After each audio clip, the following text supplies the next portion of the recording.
Fantastic. Here we are back again with AmeriCorps Connections, and I was able to find another AmeriCorps alum who was excited to come on the podcast and talk about their experience and their service. So I'm very excited. I think this is my 20th interview, 19th or 20th interview. So this is very exciting. I know there's 1.2 million AmeriCorps alum out there, so I'm on my way to getting to the fraction of a fraction. So for you folks that are new to the podcast, my name is Nikki Fiacco, and I am an AmeriCorps alumni. I served in state national program in Maryland as a volunteer coordinator at a local regional park working on environmental education programs. And while my service year was super impactful and I was able to connect with my community and make a big difference, I also learned the power of networking and the power of true connections. And that's why I wanted to start this podcast. I've been highly involved in alumni engagement through many, many different organizations within AmeriCorps, tangentially within AmeriCorps, and I just wanted to start having conversations with alumni. So that's what brings us here today. And I'm very excited and so privileged and humbled to have Robert Godfried on the podcast with us today.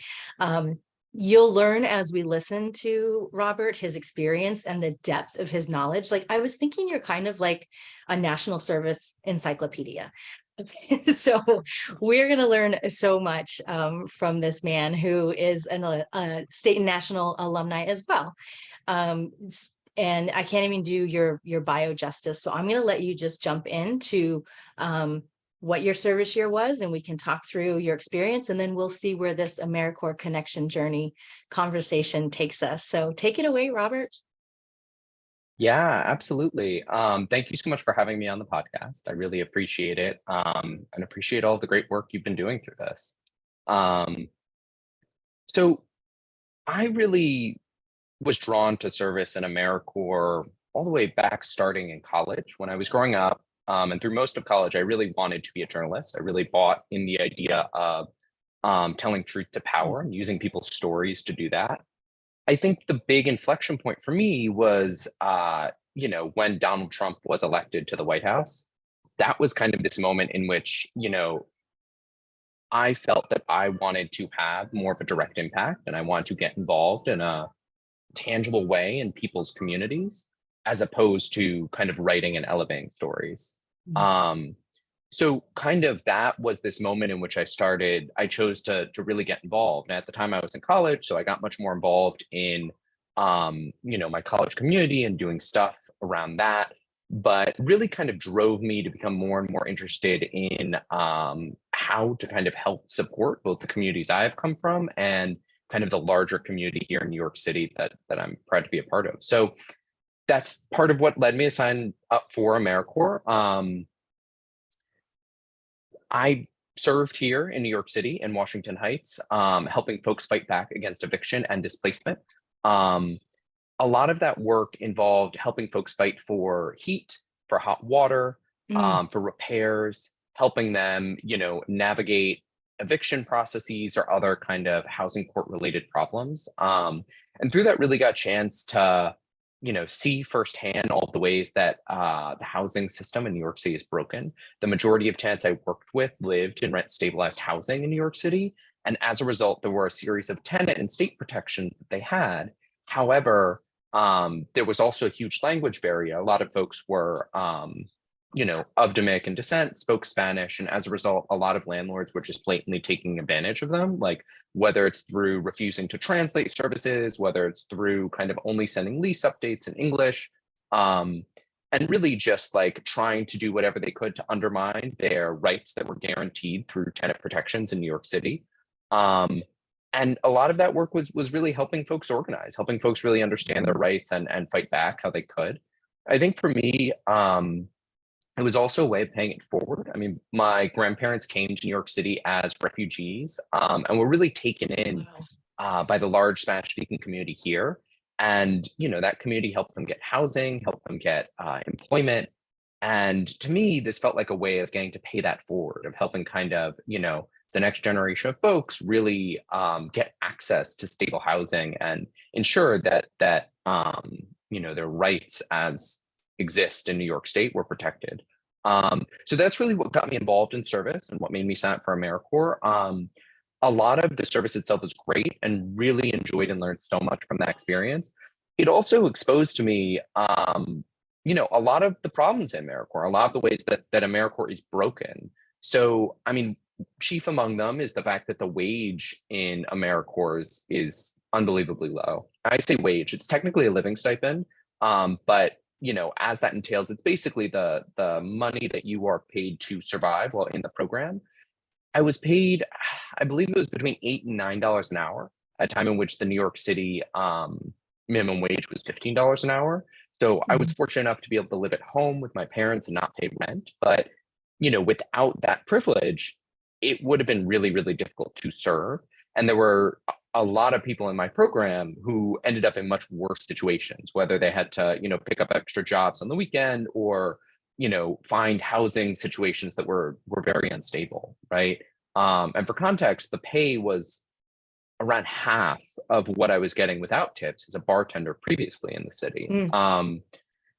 I mean, I think the other big problem that I encountered with my service is that there wasn't adequate setup to help folks really transition into full-time careers, continuing to do that work in the public interest. So towards the end of my service experience, the nonprofit that I was placed at essentially got a grant to hire full-time folks to come on. And because of how the grant was structured, you have to hire someone by the end of the month. And when I told the Mhm. folks at the AmeriCorps placement organization, they basically told me, there's no way that we can facilitate that. We can't help you. You're going to have to leave AmeriCorps, even though you don't have that much time left.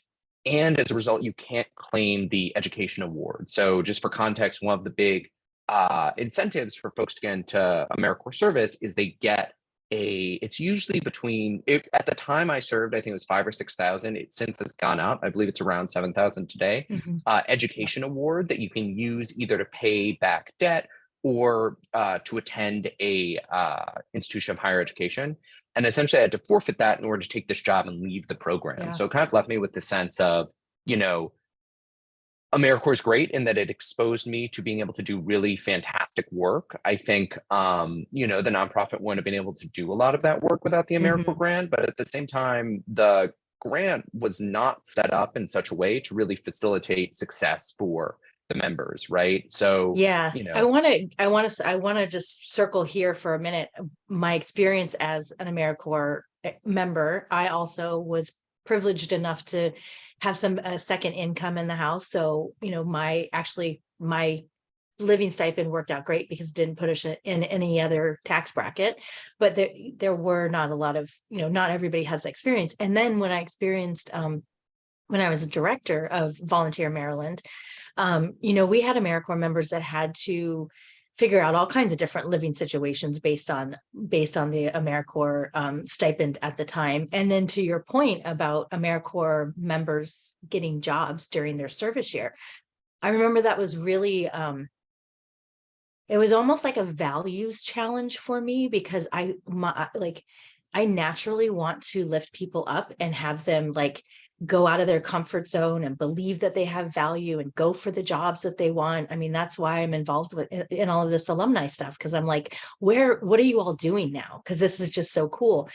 So I had to actually like internally kind of train myself to be like, okay, like this, you're going to ultimately choose what's best for you. And unfortunately, these are the things that I have to follow the guidelines within AmeriCorps.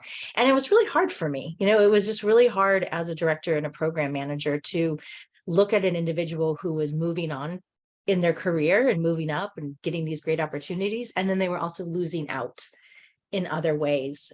So I'm glad you brought that up. And hopeful that, ideals change around these things, but it's tough on both parties, the alumni, the member, the program, and the organization that wants to hire probably somebody that is like freaking awesome. So totally agree. yeah, no, it's really great to hear. And I think a lot of people across the country are stuck in similar positions just because, it you will be punished for having a bunch of AmeriCorps members leave the program early, right? A lot of Yeah. that is because people are, finding success, moving on to better opportunities, continuing to do this job in a full-time way. And the incentives and structure there are just are broken flatly. Hmm. And it's one of the big things I think AmeriCorps needs to improve. Yeah, absolutely. I mean, I did do a deep dive and read, you write extensively about your experience, and then, there's a report that I was reading, and that was one of the recommendations to the agency of like, let's look at moving on to employment as like a success and not necessarily a deterrent for the program. Um, and also I think it's the responsibility of the program at the very beginning of the service year to be like, stay stay in our program, and partnerships with organizations has to be very, very clear that like this member needs to finish all of their service hours. So but yeah, so I just wanted to like touch on my experience with that as well. And just somebody said double click on that thought. I don't know if I like that, but so anyways, so you were offered this position, and then ultimately I know the outcome because I read the article. Yeah, sorry, before we jump back to the story, just Yeah. as you said, double click on this point. I mean, so I put together a report that's titled "How Embracing Workforce Development Can Set Up AmeriCorps Members for Post-Service Success." The report came from interviewing folks across the country involved with AmeriCorps. That's everything from AmeriCorps members to local grantee programs to state service commission staff and commissioners. Who, for folks who don't know, state service commission staff are the folks who are in charge of administering a lot of the AmeriCorps funds that make it to the state level and really deciding who in the state gets those funds. Is that, Nikki, would you agree with that? Or 100%. And it is a job and a half, let me just tell you. yeah, But it's also super rewarding because you get to work with so many amazing programs. And but yes, that is the definition of a state service commission. And in addition, also working closely with folks at the AmeriCorps federal agency and Congress, and federal policymakers generally. And through those interviews and work, was able to put together a series of policy recommendations for the AmeriCorps federal agency, for Congress, for grantees, and more widely across the Biden administration on how, AmeriCorps can really shift in a way to embrace workforce development. And some of the recommendations you highlighted, talking about helping folks kind of transition before their end of service, is some of the things that I get into in the report. And I will say, like, the agency has made a lot of really great movement here recently. They recently have called out workforce development as one of the important things they're looking for in the federal NOFO, or which, for folks who don't know, is Notice of Funding Opportunity, which is kind of how folks who are administering grant funding put out a call for application submissions to that grant pool. So that's been great from the federal agency. But there's so much more that can be done. And I think really the agency needs to kind of dive into how to ensure you're not punishing grantee organizations when folks are leaving service early. And again, there are guards, benchmarks you can put there. There are ways to ensure that folks, receive only their AmeriCorps Education Award for the time that they are proportional for serving. So, like, i.e., if someone serves 75% of the time, that's all they receive. And really thinking through ways to ensure programs have upfront funding so that their funding isn't contingent on, that member getting all the way to the end. Whereas, if someone leaves a little bit early, you still get quite a lot of that funding that you would miss out on otherwise. Yeah. And I'll make sure to link all of these reports in the show notes, because I know folks are going to want to dive into all of these reports and the recommendations, and getting all of the background and the history of the challenges and the opportunities that we have to grow. The AmeriCorps agency is like 30 years old now. Is that true? And so Yep, I also 30-year anniversaries this fall. Yeah, I also do a lot of astrology. In my other background, I have like moons behind me.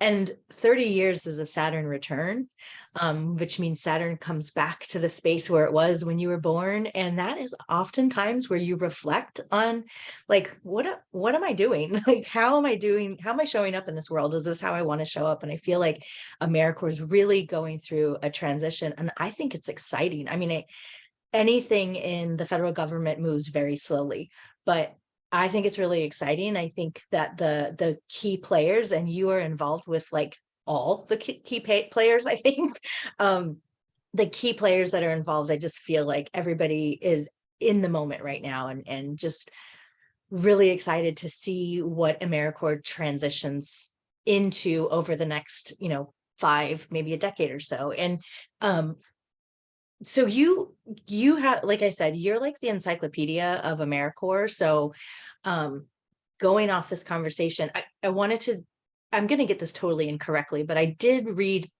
almost all of the bill.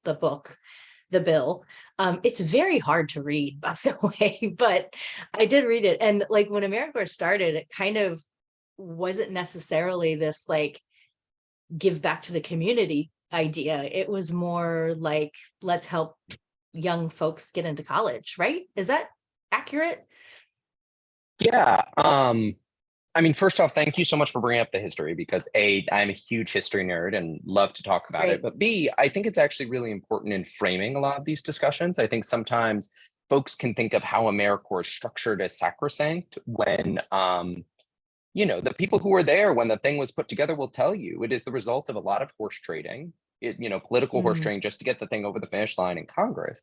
And the way in which we think about it today is actually very different from how it was originally thought about. And I think there's a lot of value in really reconsidering some of the original premises around why we kind of embarked on building this agency and creating this program, and seeing what we can learn from that, and from kind of how the thing has evolved. So yeah, I mean, I think you're completely right in that so much of it was based around the idea of like helping kids afford college, right? I mean, one of the big things when Bill Clinton was running for office, running for president the first time, was talking about how college was unaffordable, and this program was going to be a way for thousands of kids across the country to be able to go to school in exchange for doing important work in their community. And it's ironic to think about like college inflation being out of control in the early 90s, because it's only gotten tenfold worse. But if you think about, for example, the education award that someone gets for service today, the original proposals for that were much higher. And I could be oh, wrong, really? but my understanding was it was around like $25,000 in 1992 US dollars, right? Which today would be Wow. well more. And if you think about the cost of a year of public education, you do AmeriCorps for a year or two, you're getting a pretty good chunk of what you need to go and attend a public university from that service experience. So in a Mhm. way, it really is like a, you know, economic opportunity multiplier for a lot of folks, in that it allows you to access opportunities you wouldn't have before. But obviously that has all been chipped away and changed quite a lot. And today, AmeriCorps, the program is very focused on community impact, which is good and important, but it's focused on community impact in the way that often comes down to like, how many trees have you planted? The Mhm. metric of success of an AmeriCorps program is, have you planted 150 trees? Now, again, the problem with data is like 50 of those trees could die the second you plant Yes. them, just because they haven't been planted in places that are hospitable for trees. But according to the federal government, that's a win. You can, pack up and move along. You've had success. And if the next year they plant 200 trees, and now 125 of those trees die 6 months after being planted because they weren't done correctly, the federal government can't get a hold of itself because it's so excited about the impact it's had, even though it's completely, devoid from what is actually advancing the community, right? Ensuring that it's something that is increasing impact. And I think on top of all of that, like often what has been left out of the conversation, and I will give credit to the current administration, the folks, at the AmeriCorps agency in the Biden administration who really championed this, but we really have forgotten about kind of the member side of things, and ensuring that this Hmm. program is this, you know, program that's building the next generation of civic leaders, folks who are involved in their communities, folks who go on to great opportunities, whether that's a job, whether that's an educational experience, and making sure that their service is not only impactful to the community, but impactful to them and their career growth, that they're paid enough to survive, that they're not, barely making it through and having a horrible experience and walking away and saying like, I believe in service, but I've had such a horrible experience with Yeah. AmeriCorps. I'm not sure I want to go down this path. Yeah. Oh my gosh, so many things that my brain's like all over the place right now. I wanted to just shout out to a volunteer Maryland AmeriCorps member who served 2 years. She was a retired, she worked for the state of Maryland and she was retired, and she did 2 service years, and she was able, because she was 50, or I think she was in her 60s, she was able to give that education award to her granddaughter to go back to school. And so I just, when you were talking about the education award, for those folks out there that are not in your 20s or 30s, you can still serve. And if you don't need it for your education, you can pass it along to a child or a grandchild. So I think that was just so beautiful. And to your point of metrics and how this is this is not even just an AmeriCorps thing. This is like volunteer impact and social impact. Like, there's a book, Jerome Tennille. Have you heard of him? You guys have to meet each other. Like, you have to have paths crossed. But he has a recent book out, and I'll find the title. And if I don't find it during a conversation, I'll make sure I just drop it in the notes.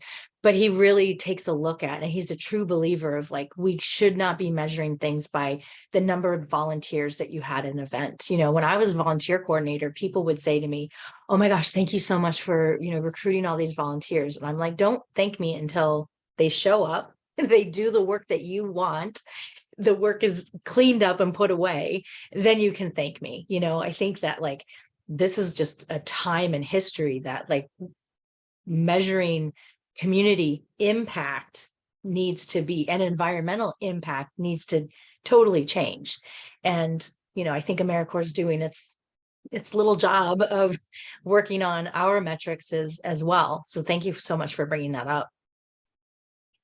Yeah, no, of course. I couldn't agree more. It's also, in my mind, much better to have, 50 people show up, of which, 40 of them are going to keep showing up every week, as Yes. opposed to 150 people show up and, it's a bad experience. They're not quality, the way in Right. which you invest in them isn't of quality. And as a result, no one wants to come to the next event. So Yeah. I think that And point is lost a lot. Absolutely. And your point about the member experience, it is key. It's key to alumni engagement. It's key for retention, right? Like programs really need to think about that. And I know that you wrote some of the points that you wrote about was the 80-20 rule, where a service year could only be 20% of training, professional development training or whatever. And I think you say that like it's kind of defined loosely, so it's kind of tough to like define exactly what training is, but preparing folks, wherever they are in their life or their career, preparing folks for their next steps is so important. And is so, when I grow up, I've already decided that I want to work in like career services, wherever they'll hire me. That's what I want to do, because there's so many opportunities out there. There's so many opportunities, and we just need to prepare ourselves. One thing that I would always tell folks that were leaving a service year, as I would say, go into LinkedIn, look at people that have jobs that you're interested in, figure out the language that they're using, because you need to go into the interview using and speaking the same language as that organization. And as an AmeriCorps member, we can prepare you for that. 2, 3, 4 months before you leave service. And it's going to make a world of a difference and an impact on that person and how they think about AmeriCorps. Yeah, no, absolutely. I would also say on LinkedIn, feel free to reach out to a lot of those people. I feel like a lot of people are much more open to having conversations just about the work they do and like how that might intersect with some of your interests than people give other folks credit for. So yeah, I just also want to be a strong advocate for folks, reach out, build a network, talk to people you're interested in. Yeah, I think it really goes so far. This because I ping you all the time on LinkedIn. I am a huge advocate of LinkedIn. Like, a gentleman reached out to me back in 2018, and he has an organization. He and his partner have an organization. Actually, his partner is the founder, Chris Jarvis and Angela Parker. They're with Realized Worth, and they do employee engaged employee volunteer engagement, and they do way more than that. They have a bunch of research and stuff like that.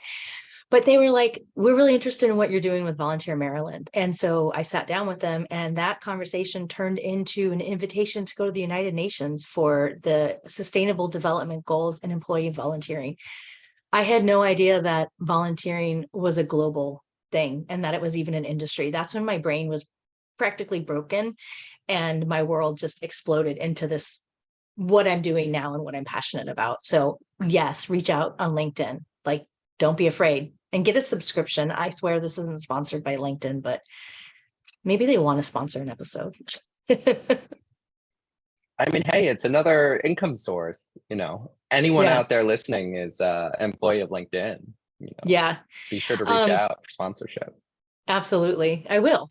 Well, that's how I've decided to start this podcast. I just dropped a question into the LinkedIn group and I got 150 responses that said, yes, I want to come on and I want to talk about my service. So I'm at 20. And so I have more in the hopper. Go ahead. Sorry, I know you're asked a question. I just want to Go for double it. down on the point that you just said there, in which there's so many people who have served in AmeriCorps. And I think AmeriCorps alumni is just such an untapped opportunity. There's so many folks who want to be involved, who want to stay engaged, who, want to help mentor and support the next generation of folks. And I think I really appreciate the work that you've been doing in terms of connecting folks and reaching out. I think, so much of it is, we need folks who care to just start doing things and make it work. And Service Year Alliance has also been doing some work around AmeriCorps alums. They've been putting out a recent newsletter. You can sign up on their website to get more information about the stuff that they run. But this larger topic of alumni engagement and what else the program needs to do, I think is a really, really critical thing. And there have actually been some really exciting updates as well on this overall that I'm happy to talk about now or later in the conversation. Let's go into it for sure. Yeah. So towards the end of last year, sorry, let me do some context setting first. There's not someone within the AmeriCorps federal agency currently alumni stuff, right? So if you take the Peace Corps, for example, they have the Office of the Third Way, which is a pretty robustly staffed organization that helps facilitate a lot of alumni engagement. Now, they work very close partnership with, I believe, the Peace Corps Association, and it is kind of a joint effort, but there is federal resources devoted to it because there's a deep understanding that Peace Corps alumni are an invaluable asset to the United States, to the idea of service, to, diplomatic relations generally, right? The equivalent does not exist at AmeriCorps. And Senator Coons, who's senator from Delaware, he's one of the biggest advocates and champions for AmeriCorps in the Senate, really has chosen to make this a point and recently penned a letter along with a group of bipartisan group of senators to the AmeriCorps agency CEO Michael Smith, calling on him and the agency to create an Office of Alumni Engagement, including one that tracks, what happens to folks afterwards. How are we building out things like the schools of national service and employers of national service, which are basically organizations that agree to help service members who have completed their service. How do we kind of build out engagement around all of that? And Michael Smith responded, saying that he is actively doing work to improve AmeriCorps alumni work at the agency. And, they've all committed to coming out with a plan sometime this summer or fall. Oh, so cool. There's, you should stay tuned for more stuff that's coming out there. So yeah, I think there's just kind of general updates in which the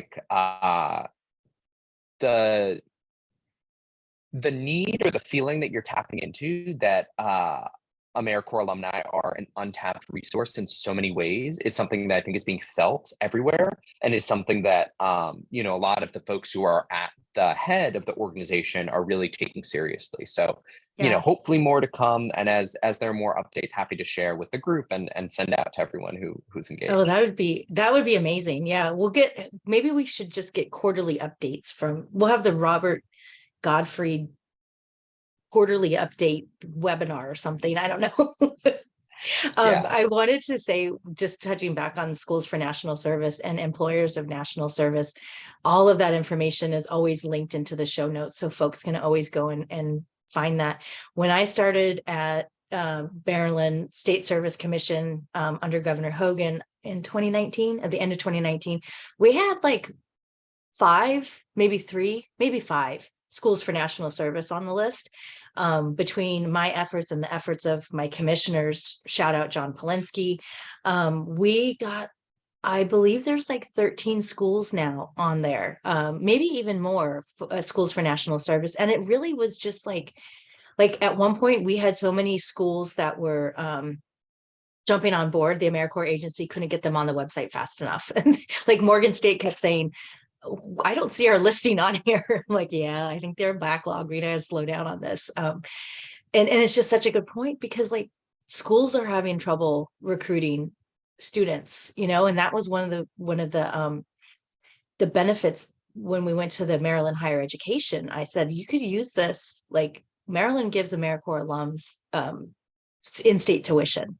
And I'm like, you can use this as a recruiting tool. You can recruit AmeriCorps members who've gone through service. So you're getting a certain type of person, and they might bring an education award with them. So anyways, I could go on and I could find, there's so many rabbit holes in AmeriCorps, in AmeriCorps. It's like, pick a topic, Nikki.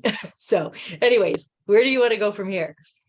Yeah, I mean, I think like that is such a good point, and I think brings up the role that state service commissions can really serve in this. Like, Yeah. that's awesome that you guys were taking the lead in recruiting schools. Like, more state service commissions should be doing that. And it's a win for everyone, right? Because like, Yeah. it's a huge incentive. Like, AmeriCorps across the board is having recruitment problems, right? Like so many industries. It's a huge incentive if you can say to folks, like, we partnered with 15 or 20 schools in the state. And if you serve with us, they're going to match your education award, right? Like, it is a recruitment tool. It's a huge boon for the university, right? Both because they're going to get some of that money that comes through in terms of kind of the federal education award. But, as you said, like, you're going to get someone who is civically engaged and involved and who will invest in the community. And those are the exact type of people that any university would be lucky to have. So Right. it's just such an awesome opportunity. I think more and more state service commissions should really be thinking about this. And one other effort I want to highlight here is there's a letter that Service Year Alliance, that America's Service Commissions, which is a coalition of basically it's a member organization for service commissions across the country to kind of work, support each other, conduct some advocacy. There's a letter that America's Service Commissions, Next 100, and Service Year Alliance co-wrote, with Service Year Alliance taking a lot of the lead on doing the letter, which was fantastic, but wrote really asking the AmeriCorps agency to work in partnership with outside advocates on releasing alumni data, helping support a lot of these alumni efforts, and really kind of reinforcing the fact that folks in the fields can be a huge asset towards building out some of those things like employers and schools of national service initiatives. So yeah, that's excellent. And we love our Ask People. When I was with the commission, I'm telling you, I was on the phone with them almost every day. And we may even have a sighting of Chad Driscoll. I contacted him for my 9 to 5 work, and he had just posted on LinkedIn about his AmeriCorps experience. And I was like, I need to get you on the podcast. So we'll learn more about Ask when Chad's on board with us. And so you mentioned 100, Next 100, right? yes. Let's talk about what you're up to now. Like, you're on fire as far as I know. It just seems like it. Yeah, no, I appreciate it. So I work at a think tank called Next 100. Next 100 is a think tank that centers folks with lived experience in a policy area to do policy work on that issue area, right? So for me, it's been my service in AmeriCorps and really seeing all of the ways it works and is deeply broken, and using that to really motivate a lot of the policy reports, collaborations, commentaries, op-eds that I've worked on. And I think, throughout my work, I've tried to be very intentional about ensuring that folks who are either current members or recent alums, that their experience is reflected in the policymaking, because that's something that so often gets left out of policy conversations. And an example of that is I have an AmeriCorps alumni board, which is composed of folks from across the country who have all served within the last 10 years. Some of them are current members, and we meet semi-regularly to talk about, what are the big things, problems that you're seeing on the ground? What would you want changed? Giving feedback. They've also been great in giving feedback on a lot of the commentaries, reports that I've put out. And it's been a multiplier effect in terms of just connecting them with a lot of folks in the field to increase their impact. So I think stuff like that is really something policy organizations, federal lawmakers, et cetera, should all consider. And the last point I will make there is they are all paid for their time. And I think that's really, really important because we are so quick in this sector to ask people for their feedback only after, the policy has been formulated, and often, free, which is not fair to a lot of the folks who really should be central in shaping policy. Yeah. Wow. That's, yeah, I think that's changing as well. We have a conversation in my 9 to 5er about compensating folks for their time, whether it's whatever it might be. So I think that brings up a really great point. And so what are the what are you working on right now? Yeah, I'm happy to work on it. I also realized I didn't give you the full history of how I came to Next 100, which I can do briefly. Yeah.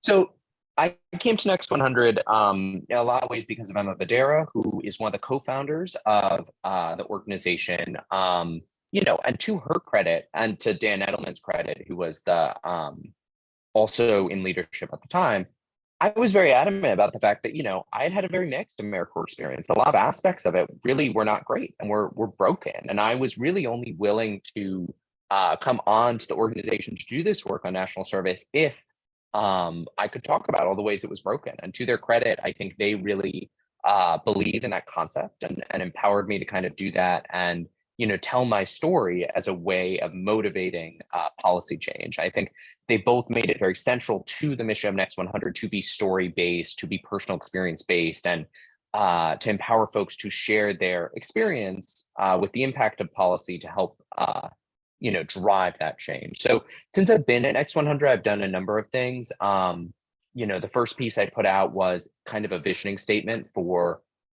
despite all of these issues, why I believe in the power of national service and what it can do and what it means, and like how it is such a powerful idea that can not only transform, communities and help build up so much, but transform the people who are a part of it and the people who then go on to be these civic leaders who, might have gone from being interested in some of these issues to be really specific, might have been gone from being interested in climate change, waking up every day feeling existential dread about the fact our planet is warming, to signing up for a local resiliency corps in their community of Houston, Texas, and getting involved doing work, ensuring that the next time there's a hurricane that hits Houston, their neighborhood's not going to flood, right? And for so many folks, like, it's a way of putting those ideas into practice and really accelerator into accessing a career in doing that type of work. If that's something they find that they enjoy doing after the year of service. So the first piece I put out was kind of that larger visioning piece. From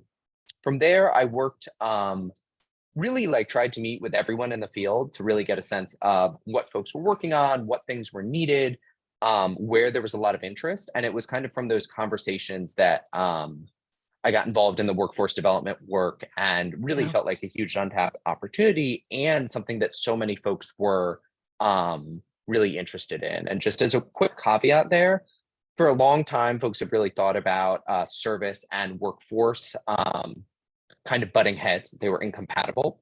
And I think so much of that is based off this idea that there's something about service that makes it completely separate from workforce. And in my mind, the power of national service actually is the result of putting those things together, right? Is it taking people who want to serve their community, who believe in doing something good, and giving them all the skills they need to continue doing that over the course of their career, right? Making sure that they have the certifications, the skills, the connections, the setup to be able to do that.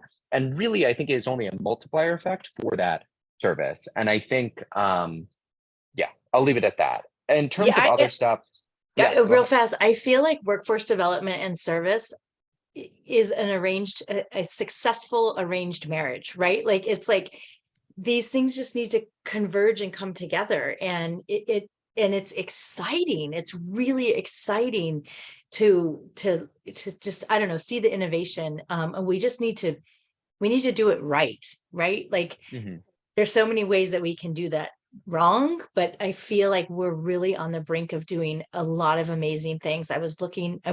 When I was reading your articles and some of the what is it called? The relationships that the agency's having with like the Department of Labor and the Department of Education and these things that are going to help they're all our members, help the members move from service into something that they can really take along with them on the journey and just get better and better at. I mean, Yeah. that was kind of my experience. I mean, it really, I had no idea that there was a whole, I mean, I had an environmental background, but really volunteering and community engagement was, again, I didn't even know that was a field. But I was Yeah. late to the game. No, I mean, I think, to be fair to yourself and to people out there, people only know what they're exposed to, right? And I Yep, think a lot of 100%. folks go through high school and college just kind of within the world that has been set up for them. And I Yes. think for so many folks, there's such the number of different careers and trajectories and fields that exist that you would have no idea unless you were exposed to them is so high. And I actually think so many young people today feel so limited in what they're able to do post high school, post college, just because, according to our society and culture, you either go the corporate route, go try and get into med school or law school and do something there, or, you go try and work for a nonprofit. And like, it feels, I think, and just to be frank, I think especially on college campuses, the route into corporate field is much more defined and Hmm. accessible. And as a result, folks really are limited by what is available to them as they're, going through life. 100%, 100% agree. Yes. And then here we are. Yes. And I also wanted to add, just to like the workforce and service part, I think a lot of folks will say to me, like, service is special because it is just service, but often will not define what that means. Right. And I Mm, think one of the big problems with AmeriCorps today, and this has not always been historically true, we've actually moved much more in this way, is that there is no, and this is again for AmeriCorps State and National, which is the largest of the AmeriCorps programs, the majority of them, there's really no unified experience across AmeriCorps yeah. State and National. And as a result, and many people serving don't even know that they're AmeriCorps members, right? Yes. They will just affiliate, say, I'm a city year member, or, I taught in TFA, right? Like, even though Hmm. they're all those programs are getting a lot of AmeriCorps money, right? And um, as a result, I think we're actually missing out on that idea of what makes service, right? And so much of it feels like we need to have a shared experience, so folks feel like they're part of this like larger movement to do good. I've actually been really encouraged by a lot of the efforts around the democracy and bridge building initiatives around service. Mm, And there's been a lot of great work that Convergence and some of the old hands in the service space, like John Gompertz and David Eisner, have really been leading around democracy and bridge building. And to the agency's credit, they recently brought on a fellow to work on democracy and bridge building, Jen, who is fantastic. As well as kind of Service Year Alliance has also been doing some work around this. So there's kind of this inception of this democracy and bridge building work, which President Biden has called on the agency to focus on. And I think there is such an opportunity in that work to use that to build out, some type of unified AmeriCorps experience, right? And you have the group of people who are drawn to serve, right? You should be giving them the tools they need to be hmm. civic bridge builders and connecting folks in communities across the country, right? You should really be thinking through, like, how can we make sure these people are the next generation of civic leaders, and that the community they currently live in or the community they move to in the future, they're the ones who are out there every day, involved in the local soup kitchen, helping folks get registered to vote, really involved in, whether it's their community board or their school board, or whatever, way you want to slice civic engagement. Like, that's the exact type of people who care. And we want to make sure that they, A, know they're AmeriCorps members, B, have some Yeah. type of shared experience, and C, that we're giving them the skills and tools they need to go out and bring that service ethos into the communities they're in, and be a multiplier effect in empowering the entire community in that way. So I think that's an important point in kind of some of the democracy and bridge building stuff. So I'll pause there, but also happy to keep talking about the other things I've been working on. Yeah. Well, I experienced when I became director of the Volunteer Maryland program out here in Maryland, hence the name. When I was serving, we called ourselves Volunteer Maryland Coordinators, and we were VMCs. That's what we were. And when I became director, it was AmeriCorps Week, and I was like, "Oh, let's put some social media up on AmeriCorps Week." We didn't have anything branded as AmeriCorps. Everything was branded as VMC or whatever it was. Yeah, VMC. And so I was like, oh, we got to change this. And so one of my first initiatives was to change the way that we spoke about our members. They were AmeriCorps members serving with Volunteer Maryland. Like, we had to like change it and change our branding out to ensure that AmeriCorps was first. And to your point of having a shared experience, it's my understanding that any service year has to include a period of AmeriCorps training. For us, it was 2 weeks of pre-service training before you went off to your service sites and did the thing. You had to get a grounding or a context of what is this AmeriCorps thing, which was really helpful for me because I didn't know I was signing up for AmeriCorps. So when I was sitting around a table with 30 other people, I was like, I'm the volunteer coordinator at Quiet Waters Park. I don't know who you are. But we could add that to the service and training, right? And it could be part of the programming across the board. I say that from the cheap seats of not running an AmeriCorps program, but along those lines, I think that one of the things that programs would need is a little bit of funding to help ensure that those members are getting that experience.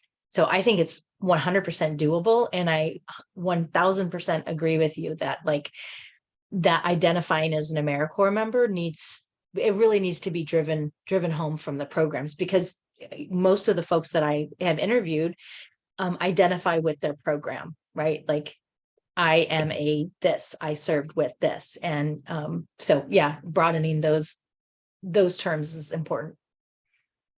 Yeah, I mean, I think that's awesome. I think the example of the work you were able to do from the state service commission level is so important, right? State service commissions right now can turn around and put AmeriCorps branding on everything, right? They can turn around and host 2 weeks for everyone who serves in the state, in that state capital, and give folks a unified training experience. Right now, that will take money and will take capacity. I would argue there's a lot of interest right now in this for donors and the philanthropic space. So I actually think you could not only fundraise for this, but use it to then fundraise for the program itself, because AmeriCorps programs require a match from philanthropic partners, right? But it's a huge opportunity. And that's not to say the federal agency shouldn't do more. They should be putting out toolkits. They should be putting out trainings. They should really be encouraging this and making this very easy for states and grantees to run with. But states can do so much. And they can also really partner closely with grantees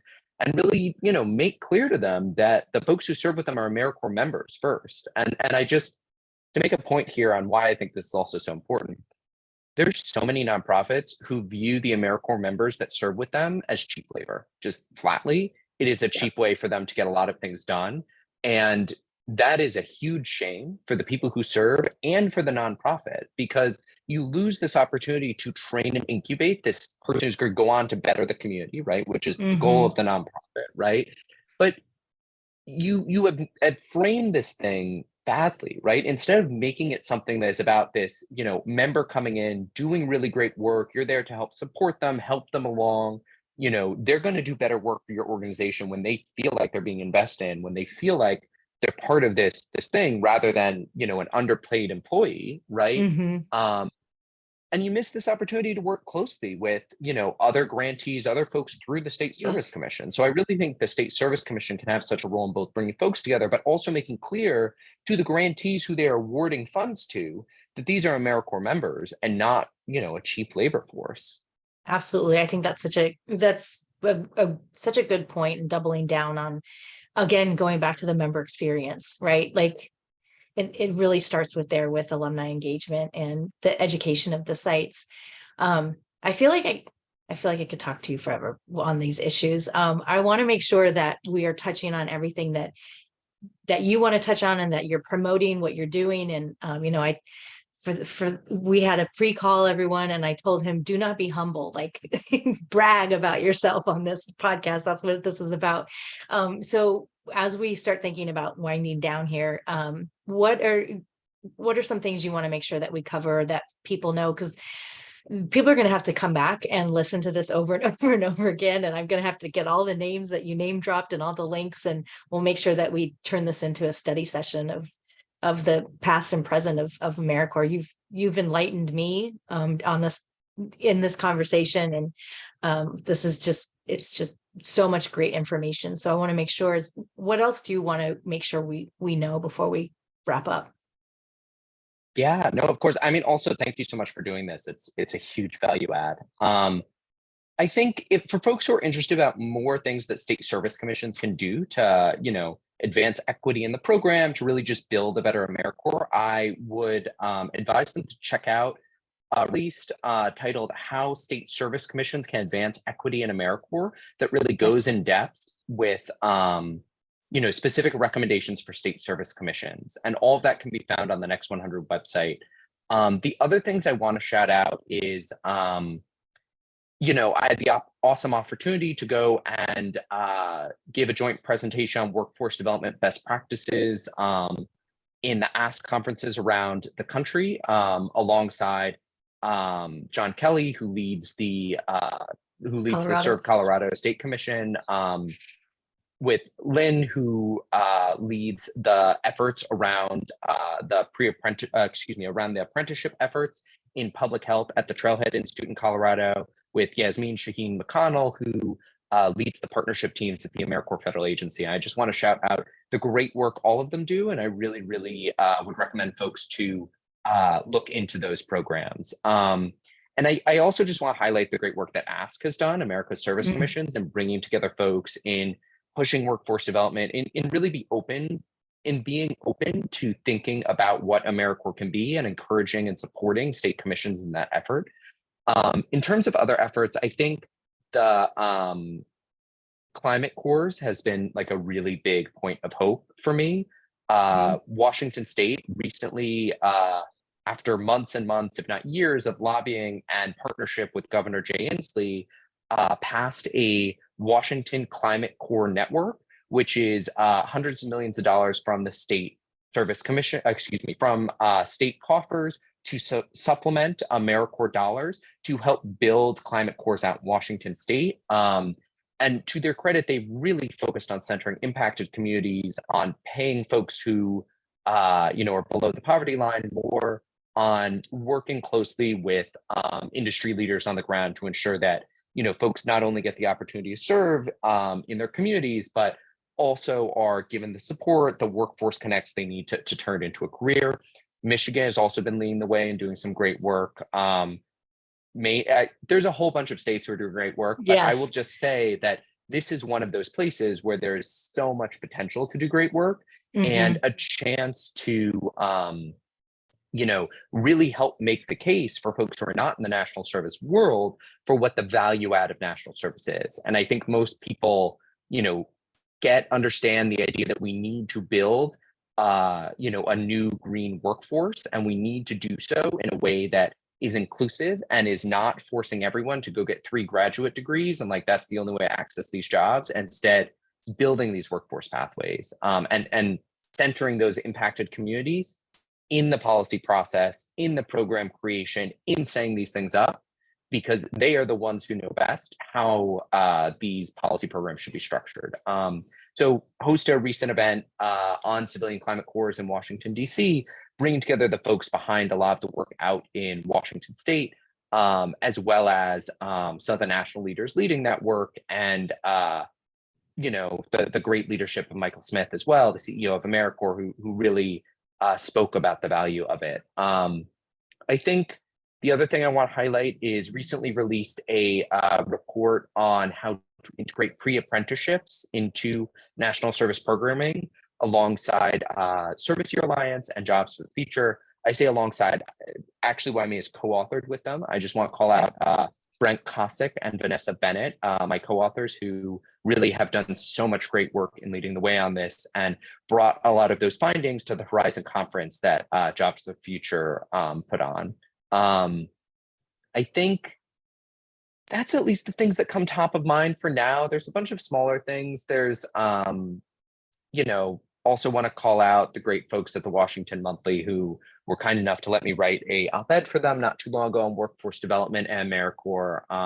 And I think really see the power in national service. And there are a ton of other folks who I am sure I've forgotten to call out, and that is not personal to any of you out there. It's just because it's been a long conversation, but I really feel like we're in this moment in which there Totally. are so many opportunities to really help national service live up to the grand ideals that it can be, right? Mhm. And even though we were able to get some additional funding, not all that we had hoped out of this congressional session, there's so much that state service commissions can do now. There's so much that local programs can do now. And there's so much that federal agency can do now in terms of connecting, federal dollars from other agencies through AmeriCorps, similar to what they did with the public health corps using, public health AmeriCorps grant using Mhm. CDC Yes. funding. There's so much more that can be done. And I want folks to know that we're in this moment where this thing is moving in the right direction. As long as we're sure that we're centering AmeriCorps members, we're centering these communities, we're valuing the AmeriCorps experience as much as we are the impact they're having on their communities. As long as we're doing all of those things and creating inclusive policy design, I think this thing can really live up to kind of the grand ideals. And drop the mic right there. Like that was a beautiful summary. Yes. Yes to all of that. And I'll make sure everything that you alluded to is in the show notes. Just going to be bullets of all these different lakes. It's going to be so fun. It's going to be like a research project for me. The last thing I want to ask, because people do reach out to me on LinkedIn. I had a gentleman who I believe was a law student, and he wants to be involved. Like, how can AmeriCorps members, AmeriCorps alumni, learn about kind of the behind the scenes policy work, research, all the things that happen behind the scenes before it even is launched? And how can they support? Where should they go to find this information? Yeah, I think that's a great question. I'm happy to talk to anyone. I will give you my email, which you can include in the show notes. Okay. I'm definitely a little behind on email, but try and be as responsive and helpful to folks. I think some of the big organizations that do a lot of this work, Service Year Alliance, it's worth reaching out. They do great work. I know they, have an email address where you can field inquiries. The CorpsNetwork does really good work. Okay. Would recommend them as well. America's Service Commissions Ask, I also think is a really good resource for stuff like this. And Voices for National Service is also doing really important work on the Hill as well. And I'm sure would be happy to chat about all of this. Okay. So I think those are kind of some of the bigger organizations that I would recommend reaching out to, dropping a line, chatting with. I think, and I would say, like, I think there are also a number of newsletters that folks have been putting out. Voices has their roundup that comes out, I think, every week, talking about kind of where things are moving in Congress on the federal level as it relates to AmeriCorps. Service Year Alliance also has a newsletter and recently launched a alums newsletter. And both Ask and the CorpsNetwork also have newsletters that you can sign up for as well. I think in terms of media coverage, I would recommend folks to the Washington Monthly. They kind of do the most consistent coverage on this, but the Washington Post and occasionally the Times also cover some of these topics. That's kind of what comes to mind. I wish I could give you more, but I think that's a good start. Yeah. So one of the questions that I always like to ask my guests to wrap things up is, what do you foresee, or what would you like to see this group of 1 million strong AmeriCorps alum? What do you think we could do? Yeah, I mean, I think there is so much opportunity to do so much good for the program. I think, Some of it is administrative, right? Whenever AmeriCorps, the federal agency, puts out a rule change comment, right? We talked about the 80-20 rule before. If they ever get around to changing that rule, there will probably be a public comment period, the way there was for the match requirement recently, right? You should go and submit public comment. You should talk about your experience in AmeriCorps and talk about how, the lack of training or whatever your experience was had an impact, and they will take that into account and use it in the rule change process, right? I think a lot of folks should, there are local AmeriCorps alums chapters, of which I think died out a little bit during the pandemic, but you should kind of reach back out, whether it's through Facebook groups, whether it's reaching out to Service Year Alliance, which now has the AmeriCorps alums organization under their umbrella. Reach out and see if you can found your local chapter, get involved, or see if folks are still doing work around that. I would really recommend folks to reach out to their local elected officials, right? So whether that's your member of Congress, whether that's your senator, whether it's, your state government, right? Because the state government, has the ability to impact what the State Service Commission does. I think it's really, really worth kind of reaching out and letting folks know this is important. And I think, the Trump administration tried to cut funding for AmeriCorps. And I think making it clear to your federal member of Congress that this is something that is important to you can help keep the program alive. And I think being really honest about what you wish the program did better or places in which you think the program can improve can go really far. Because a lot of, at least the federal legislators who I've worked with have been really open to this and really open to change. And I think want to hear from folks. I think they should stay involved with you. They should, at the very least, follow you on LinkedIn, but follow the work that you do. And I think there's a huge chance for this group of members to, help impact how the program is administered and go fight for more funding, right? Whether it's because of a budget cut, whether it's to go and fight on the Hill the next time there's a big budget deal to get AmeriCorps funding, or whether it's organizing so that you can speak with folks at the AmeriCorps Federal Agency or provide comment or send out letters so that folks at the agency hear from those on the ground and know what change is needed, right? Because at the end of the day, all of the folks who served at AmeriCorps alums are the people who should be dictating federal policy on this program and dictating what the future of this program can be. And by organizing, by getting together, by doing joint efforts, you can really exert so much of that influence that is needed to make this thing better. So I don't know, that's, I think, what people can do. Yeah, that is a great direction for folks to take. Absolutely. And so many opportunities for people to get involved and to show up. And, sometimes it feels like, well, going back to something that we said earlier is like, you only know what you know. And if the agency doesn't hear these voices, and it can feel like you're just kind of screaming into the void or whatever, but you're not. I've been on both sides, right? I've been on the hello, is anybody hearing me? But I've also been in those rooms with those folks that Amber from Washington and John from Colorado, and I was in the room with Sonali and Michael, and we were talking about all of these innovative partnerships that like the state commissions are going to have, and they want to hear from us. So if y'all don't do anything out there, do everything that Robert said.